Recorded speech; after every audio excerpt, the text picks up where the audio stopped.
Sometimes labor starts off very smoothly and it's just a little bit of discomfort and the patient comes in and they've already well into labor.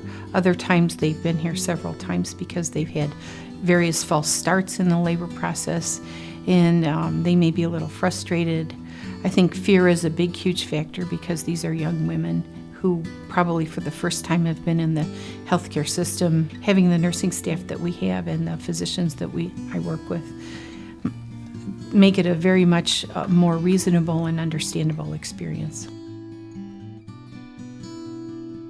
There's an initial evaluation that they can, count on, and that initial evaluation involves a physical exam and an evaluation of their baby. So we're placing them on the monitoring equipment.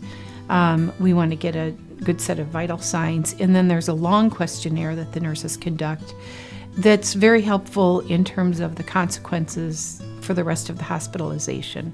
We need to know about their health history and also review with them the course of the pregnancy and whether they've had any particular concerns during the pregnancy that has not shown up on their prenatal record.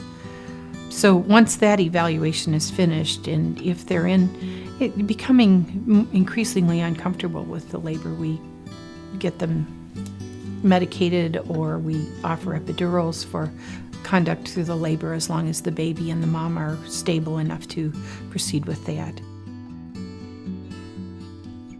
As an alternative to epidural and to natural childbirth, there is the assistance with intravenous medications, which are used judiciously and very carefully so as not to depress the baby, to keep the mom as comfortable as possible. And that's the primary mainstay of the pain management for someone who's determined to go through natural childbirth but needs just a little bit of help with taking the edge off. It's impressive to see someone go through natural childbirth and the support team that they sort of have with them, usually a mother or the father of the baby are the ones that are there with them moment to moment to help them get through each contraction. And it's a very huge amount of work for people, but it's a wonderful delivery when you get to assist with one of those. We like to attempt for a vaginal birth because the recovery is so much quicker and the mom is so much more able to care for herself and her baby. And so we try. There are circumstances where we have to proceed with C-section. And there are circumstances where we straight off from the beginning, we can tell that there's a requirement for C-section.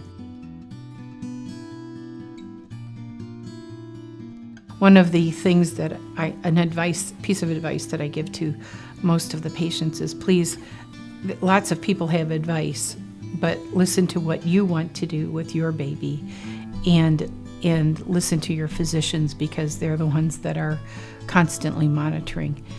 That's a very important piece of the puzzle when we're doing the prenatal care, to teach people to listen to what they need and want. Each family, each mother is slightly different than another person, has a unique set of life circumstances that have brought her to this pregnancy and this delivery, and most often it's a wonderful experience for both the parents and the mom, as well as the extended family.